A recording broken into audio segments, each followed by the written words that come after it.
Hello ladies and gentlemen, welcome to the Chicas and the Chicos. Today we are going to talk about how to get better at chess, and this is a red hot topic now, and you can find a lot of information on YouTube, on various chess forums, and basically wherever you go where there is chess online, you are going to find these articles and videos about how to get better at chess.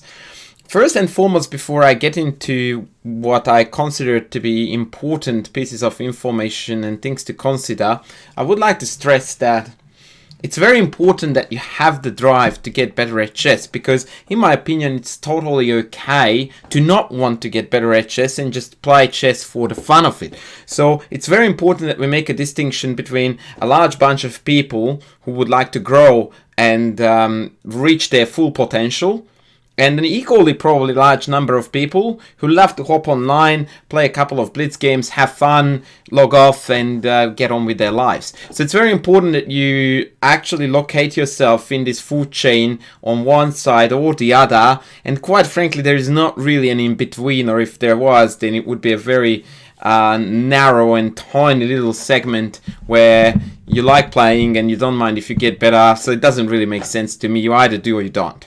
So let's assume as a starting point that you belong to that group where you would like to explore your potential, you would like to learn, and you would like to get better, and you are quite passionate about this. So where do we go first? And I'm talking now really without actually trying to cover a certain rating range. I'm going to get into that in another video where we are actually going to talk chess. But now I'm just going to talk about the practicalities and the shoulds and the shouldn'ts, the do's and the don'ts. And so in my opinion, what I'm about to tell you is pretty much applicable from total beginner to quite high up, like 2000 plus.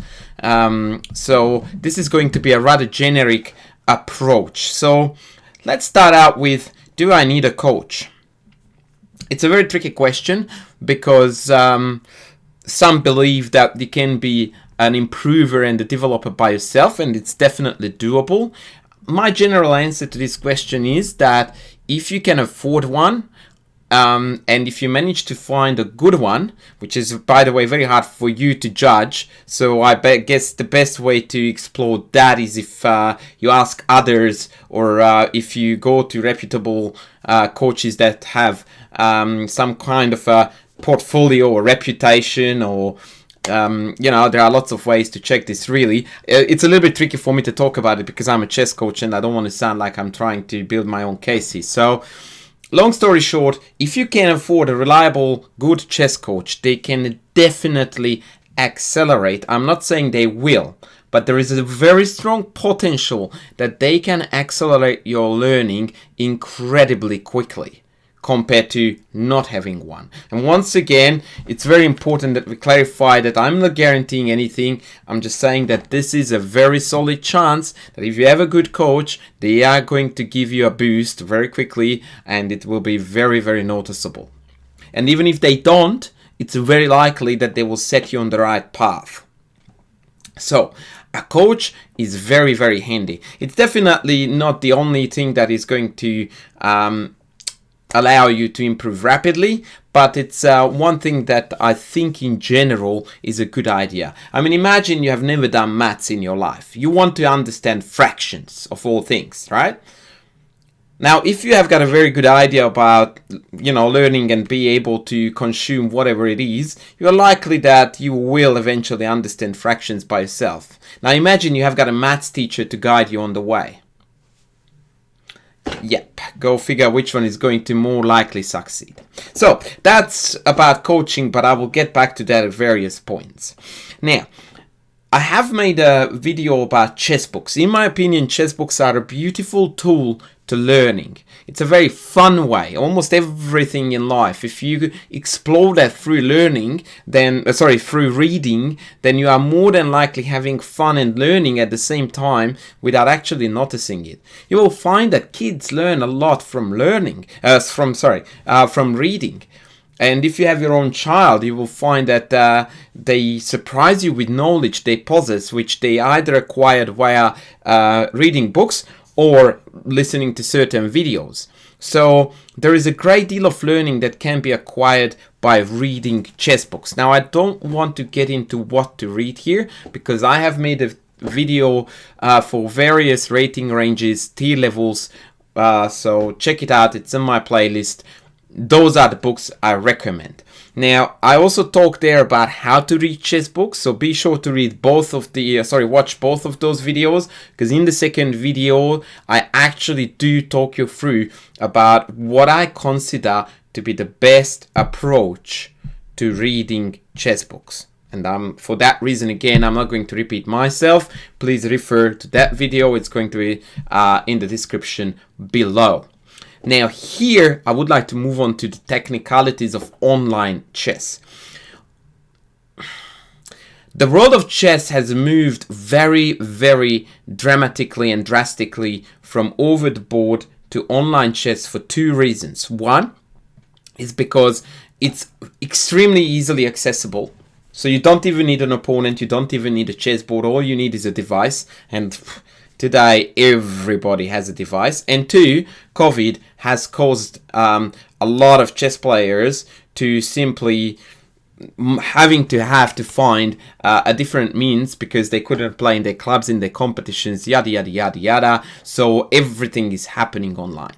However, online chess, in my opinion, and I'm probably one of the old-fashioned and die-hard fans of over the board, online chess, in my book, is a means to an end. It's a tool that we use to then translate that into over-the-board chess. So even right now, in the midst of COVID, when there are hardly any over-the-board tournaments, I like to think that we are going to not break away, but go back to the usual setup, or what used to be normal, when we played online to practice so that we will be ready for the over-the-board battles. And this is the mindset that I think is still important to keep now when 99% of the chess we do is online. Because it's very important to distinguish between games that you play for fun and games that really matter. More on that in a second. So, when you go online to play chess, in my opinion, the number one purpose of that is practice. Now, how do we divide time management, or rather, what kind of time range are we talking about? How should we play online? Bullet. Let's start with bullet. In my opinion, unless you are a very, very highly established grandmaster who really knows chess on an altogether different level, bullet is an extremely harmful form of chess.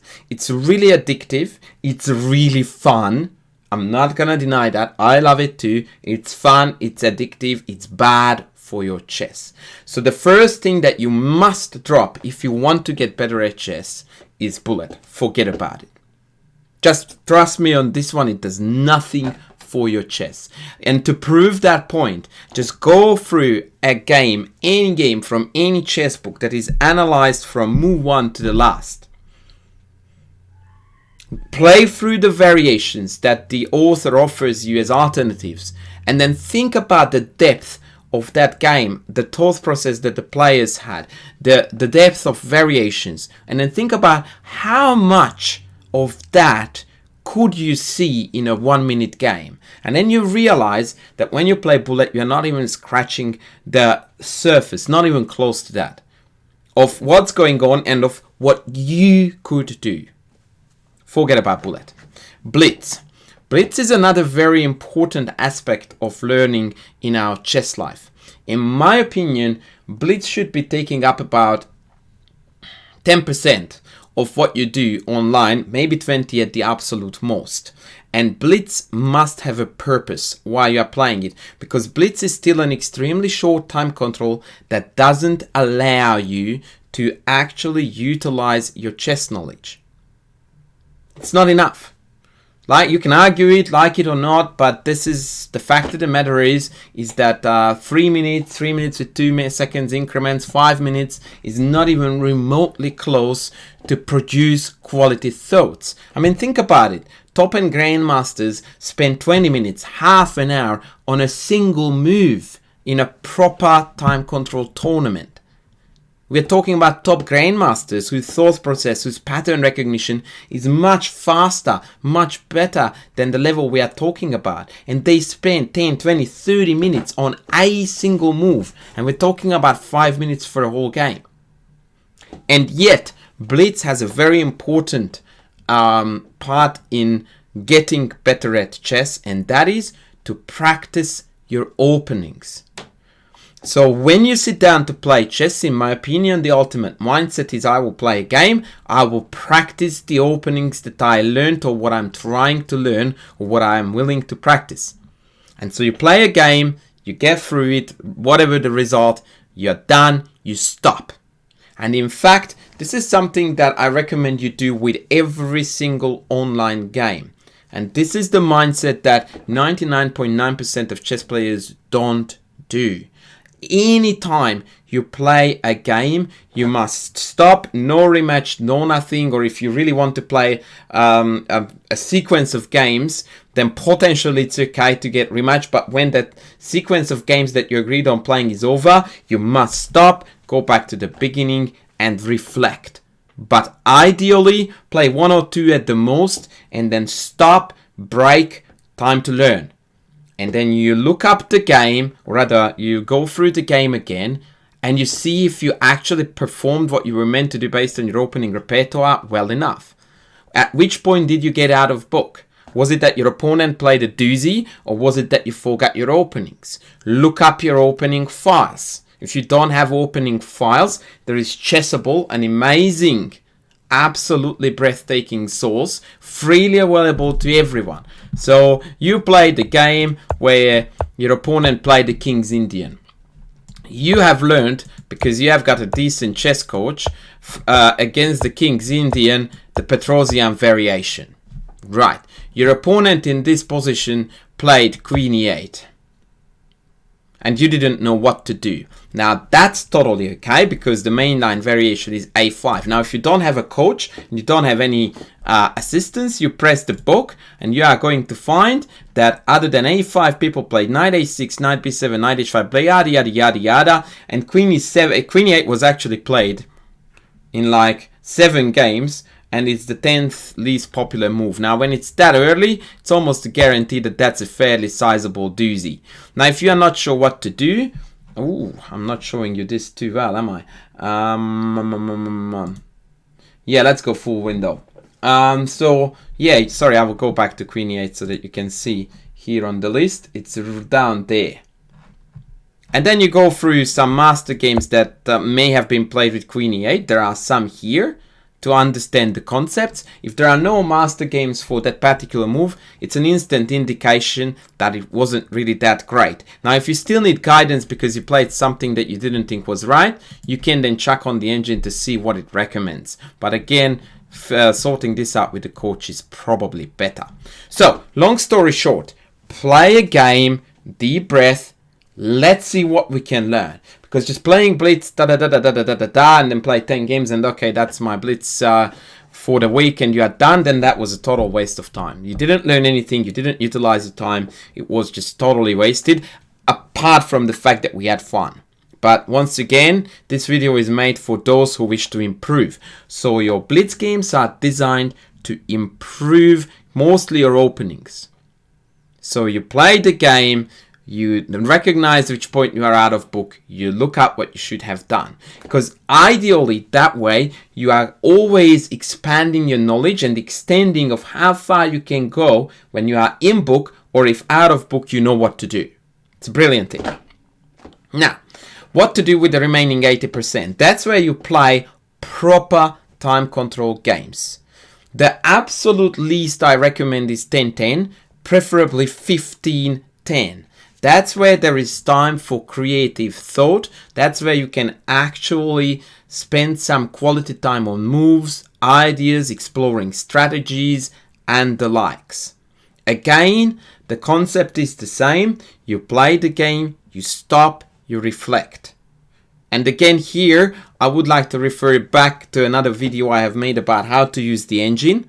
That will come very handy for you here. And also, if you have a coach, you obviously analyze your game and you discuss the issues that occurred in the game, the potential mistakes. It's super important to analyze your own games.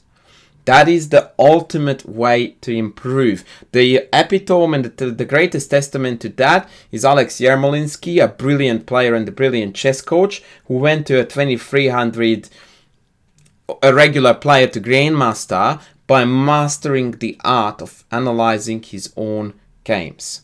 So this is super important. And if you can, and this is the most underutilized aspect of chess, online chess at the moment, you should be playing longer time control competitive games. It's possible. And when I say longer, I'm talking about 40-40. There are about 3 leagues I know of running simultaneously on Lichess that offer you a time control competition of either 40-40 or 45-45 or something in that time range. I know it's long, but that's chess. So if you say, oh, I don't have time 40-40, what do you have time for? When we go back to over-the-board tournaments, you are going to play 60-10, 90-30. So if you don't have time for that, you probably don't have time for what you want to get better at. So it kind of sucks, but it's time consuming. Like every other thing on earth that if you want to get better at, you need to spend the time. If you are a fanatic at golf, you're not going to find a 15-minute game. You will have to dedicate the time. If you want to get better at soccer, a match lasts 90 minutes. So time, unfortunately, needs to be sacrificed, but really this is our hobby, our passion, so it's hardly sacrifice. So dedicate the time to it so that you get quality out of what you are doing. So hardly anyone nowadays utilizes this, and unfortunately the time controls drop, the quality drops, and people don't understand why they don't really get better. So try to utilize those longer time control games where you have plenty of time to explore your full potential.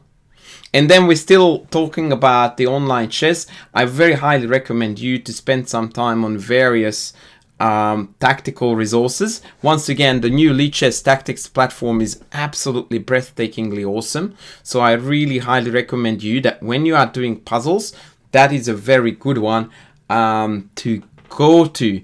And there was something else I wanted to tell you about online chess versus over the board, and now I conveniently forgot that, but maybe it's going to come back to me. So this is basically the package that I would like you to start out with. So when you play online, limit the bullet to none, limit the blitz to very little with purpose, and then go on to the longer time control games as best as you possibly can. Now this, combined with a coach and with a good routine of reading chess books, should lead you to a really ideal setup where at least we have given the very best shot to actual improvement. Now, as far as how much of learning versus playing, I think that a 60-40 in favor of learning versus playing is ideal.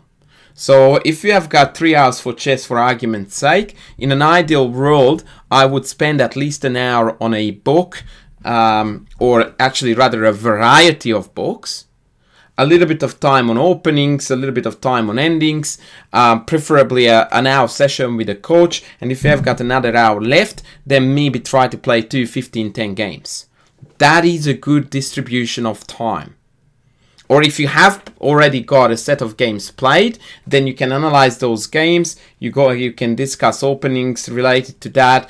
Once again, you can have a coaching session and then another hour or a little bit less dedicated to playing. And that, in my opinion, is going to be your ultimate set to actually improve and get better. Now, what are the main mistakes that prevent us from getting better at chess?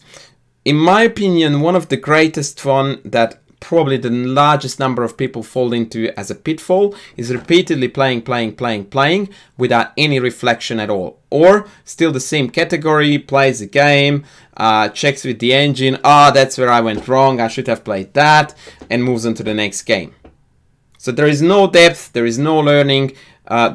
We think there is, because we look, yes, a5 was terrible, or rather, sorry, queen 8 was terrible, I should have gone a5, and we go on. And then we don't even invest the time into, so why is a5 a good move? And this is where a coach comes handy, because without a coach, the computer is not going to tell you that a5 is a very important move in the structure for two reasons. A, because it slows down white's expansion on the queen side, but it also secures the c5 square for the knight. Now, it's very unlikely that you can figure it out even if you keep the engine on, because against various white responses, these ideas may or may not come to the fore. Because against bishop g5, the best move is h6 right away. So now you go like, well, wasn't the idea of knight a6? And then again, if you don't have a coach, it's very difficult for you to figure out that the reason why we play here h6 is because white's ideal setup in the King's Indian looks like knight on d2 and bishop on e3. And if we don't kick this bishop out with h6 first, after knight a6, knight d2, h6, bishop e3, we have allowed the ultimate King's Indian layout, and white is way better. Now that was a far-fetched example in the sense that obviously not all of you are King's Indian players, obviously not many of you will come across this exact problem, but it's a perfect modeling that the likelihood of you understanding the subtleties even with the engine on of these moves are unlikely. So you either need to go to a book, or rather a coach who can explain you these things.